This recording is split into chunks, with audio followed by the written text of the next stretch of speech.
why Liz and Eddie had to have a second honeymoon. The feel of Eddie's arms around her waist only seemed to make her shiver even more. It was as if the burning sun overhead had become a cake of ice, as if Eddie weren't the husband she loved, as if every stranger were someone to frighten her. They'd left less than 15 minutes ago. Their 6 pieces of oversized luggage piled in the corner of their honeymoon cottage, and, without even unpacking, had started to run hand in hand down to the beach for their first swim in the lovely blue tropical sea. Then Liz had stopped short. "Let's go back," she said suddenly. "I don't want to swim after all." They walked back slowly, neither of them speaking. Eddie watched her face worriedly. He knew by now what could cause a bright mood to fade and make Liz's face grow pale with fear. There had been many times he'd seen that haunted look. Sometimes it helped to talk it out between them, and so he asked softly, "Liz, what's wrong?" She walked into the cottage and then, hands dropping helplessly to her side, she cried out. Eddie understood the whisper seemed to follow them, and, though he might put his arms around Liz protectively, and she might hide her face in his shoulder, they were, both of them, helpless to stop the whispers, to answer them. There had been that day in New York, cold and with a dampness in the air, as if it might snow, even though it was early spring. Liz had bundled her fur coat around her, trying to keep warm, as she waited for the next location take of Butterfield 8. The Greenwich Village street had been closed for the shooting, but a curious crowd had gathered at the edge of the barriers that had been put up. And then, as everyone quieted down for the take, a woman's voice yelled out from the crowd, vile, obscene words. They were directed at Liz, and she had wanted to run away from the sound of them. But then, how many times can you run away? And so she stayed and did her scene. And there were always others like the woman at the airport in Jamaica, her voice harsh as she said, their second honeymoon. Why, I'll bet they'll be calling for the kids or their friends or anyone to join them the very next day. Why, the idea of their being alone together, for any amount of time, probably scares them to death. They have nothing in common. You know that neither of them wanted this marriage. It was only because of the scandal. Just look at her. She said she was going to give up pictures, and she's making more and more. And they're always on the go. New York, Vegas, London, Palm Springs,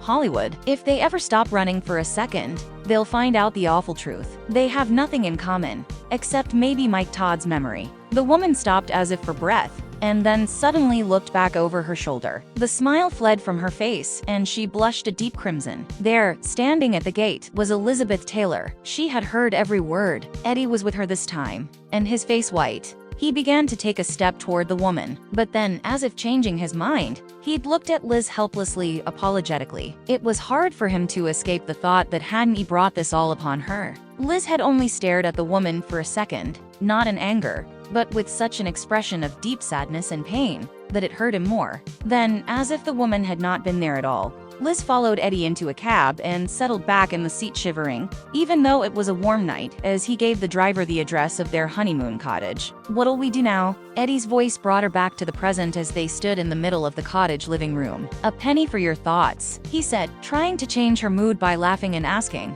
"What'll we do now?" Shaking his head ruefully, he looked at the 6 large pieces of luggage piled in the corner of the living room. "Unpack." And then she laughed. This time she laughed freely. "Eddie, you know what? When you look like that, you look like a chipmunk." Eddie sucked in his cheeks to help the resemblance along, and began to sing Alvin's chipmunk song. She stuffed her fingers in her ears and turned her head away to keep from giggling. "Eddie," she screamed, and then, dropping into a chair, she said, "You know what? I'm hungry again." Eddie's cheeks were no longer sucked in. Instead, his mouth was wide open in disbelief. She took her fingers away from her ears just in time to hear him shout, "Oh, no, impossible. You can't be hungry." But a moment later, he was calling the hotel dining room. "I know it's late," she heard him say, "but it's an emergency. My wife's starving to death again." Eddie kidded her that she'd started eating even before the plane took off from Idlewood Airport in New York. The stewardess was fixing a tray of hors d'oeuvre when Liz asked, "They look good. Could I have one?"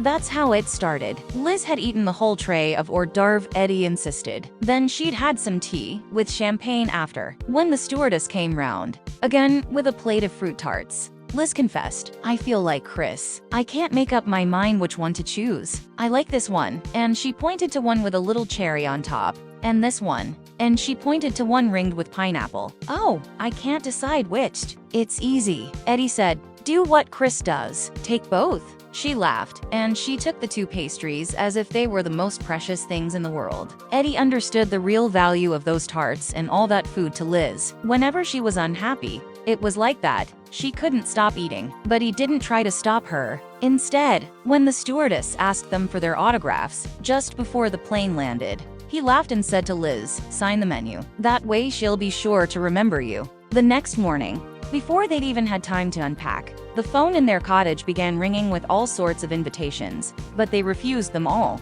They said no to requests for interviews, pleas from photographers, phone calls from Jamaican officials asking them to dinner or to nightclubs, even to an invitation from the Governor General of Jamaica. "I hope people won't think we're being stuck up," Liz said. What no one realized was that she was really very shy, and that she was frightened to death by official receptions. Instead, they spent their days beginning at noon because they both loved to sleep late lying lazily side by side, alone on the beach. "You know what?" Eddie teased. "Your nose is shiny." But when she rummaged in her beach bag for a compact, he said, "No, leave it. I like it better this way. Believe it or not, you're even prettier without makeup." She laughed and tumbled him in the sand. At night, they'd wear sports clothes, but to hear her laugh again, he pretended to call for her formally, as if they had a date. One time, he plucked a blossom from the garden outside and, then, knocking on the cottage door so she'd have to come and let him in, he bowed low and presented it to her. "You're my acting coach." He laughed. How was that for a beau? Could he have said that, laughing,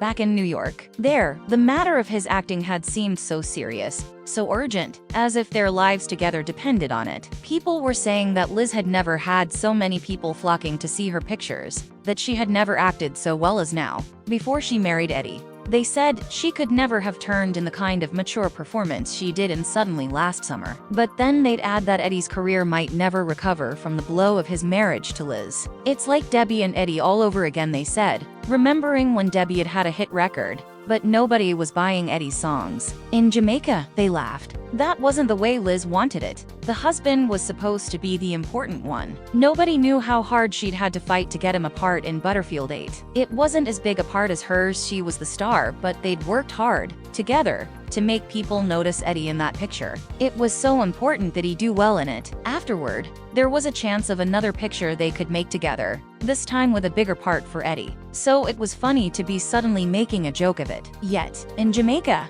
they could laugh at almost anything. Like that first morning when they'd been having breakfast off a tray in the living room of their honeymoon cottage. There was a knock at the door, and Eddie shouted, "Come in." 4 maids, armed with feather dusters and rags, marched through the door. They were followed by 2 porters with mops and brooms, and then 2 bellboys who weren't carrying anything. "I guess they're here to supervise," Eddie whispered. Liz smothered a giggle, and then, through the still open door, 3 waiters appeared to take away the breakfast tray. When they'd left, Liz leaned over and whispered to Eddie, "How many are there?" "Every time I count, I get a different answer." "I'm not sure." He laughed. "Do we count the waiters, or are they just transients?" He ducked just in time, as one of the maids emptied the ashtray right from under his cigarette. And then, because they could no longer smother their laughter at the grand service, they fled to the beach. But when they got back to the cottage, there were still 8 people sweeping, dusting and supervising. Eddie added, they figured that made 2 6/10 people to clean each room. Laughing, Eddie called and had the army reduced to a more simple occupation force,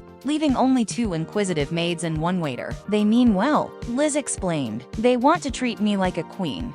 But, you know, I feel like a freak." For the rest of their stay, every time even 1 maid showed up, they couldn't look at each other. If they did, they'd remember the first morning's invasion and start to laugh all over again. They had never laughed so much together. In the scandal of their falling in love, there had been no time for ordinary courting. They had been 2 lovers hiding from the world. And when, after Eddie's Nevada divorce came through and they were married and on their honeymoon, there was still no real privacy. When they could no longer hide behind the walls of the castle they'd rented in England, they emerged into a sensation-seeking, unforgiving world. Eddie had said that that first honeymoon would last for 30 years. Would it? The ugly newspaper stories, the people who shouted after them on the street, the servants in Spain who walked out on them in scorn.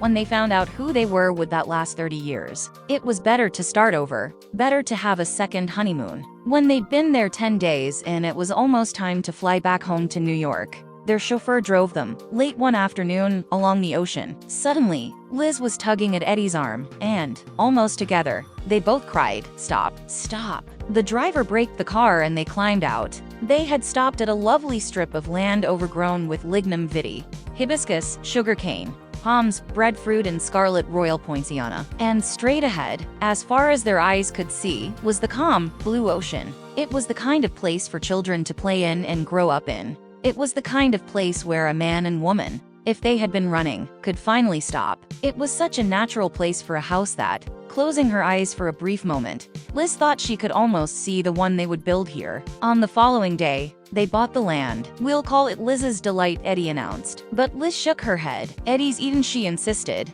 And by the time they'd finished signing the necessary legal papers, Eddie had agreed. They had needed this second honeymoon. There were days that just the two of them shared, an adventure they had in common. When they returned, the memory of it and the promise of the house would be something to help hold them together. And it was really like an adventure, discovering each other. Liz found out, even more than she had previously, just how gentle and firm Eddie was. Very, very gentle. But paradoxically enough, as strong as he was kind and understanding. And he found out that she was sensitive and shy and passionate and sincere and unsure and tender. He discovered, in short, that she needed him and that he loved her. And they talked about Mike, and they both realized, more and more, that the memory of Mike Todd was always with them. Yet instead of splitting them apart, Mike's memory now seemed to bring them even closer together. They talked about the time Mike had called a store in Las Vegas on New Year's Day. The store had been closed when she and Mike had stopped by it earlier. They had been walking along, window shopping. Suddenly, she'd stopped at one window and gazed in at the display of out-of-this-world shoes. "Mike," she'd said, squeezing his arm.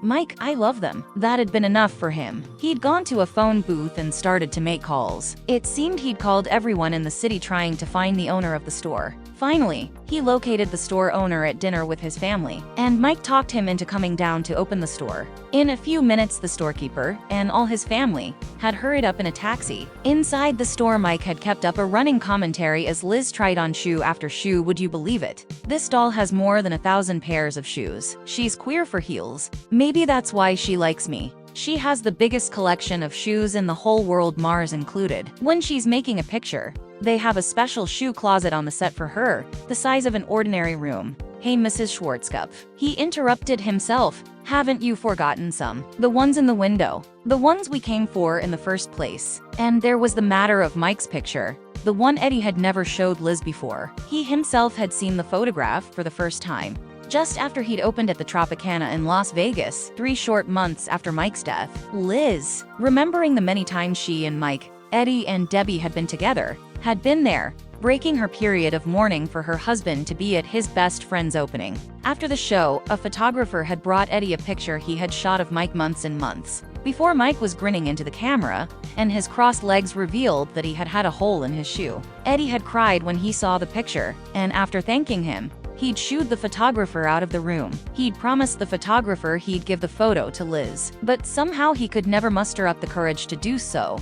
The picture was so lifelike, so real. When he looked at it, he felt that Mike was actually in the room with him. He had been afraid the photograph would break Liz's heart all over again. But now, in Jamaica, he showed her the picture. They looked at it together, and for a moment the three of them were together again, just as they used to be. But Eddie's eyes remained dry, and Liz, though her face whitened, did not cry. Their time for mourning was over, though they both knew that Mike would always be with them. He was what they had in common. Mike had brought them together and, in some strange way, kept them together. Alive, he'd expected so much from both of them and, somehow helping them grow into the kind of people he would have wanted them to. They still shared his memory, but they also had the future and each other. Eddie put the photograph carefully back into his wallet. Then he turned to Liz and said, "How about going back home?" She nodded her head yes. A few minutes later, with Eddie's fingers closed firmly around hers, they walked down to the empty beach. Liz paused a moment, listening, but there were only the whispers of the waves, lapping gently against the shore. Then she said, "It'll be good to get home, won't it?"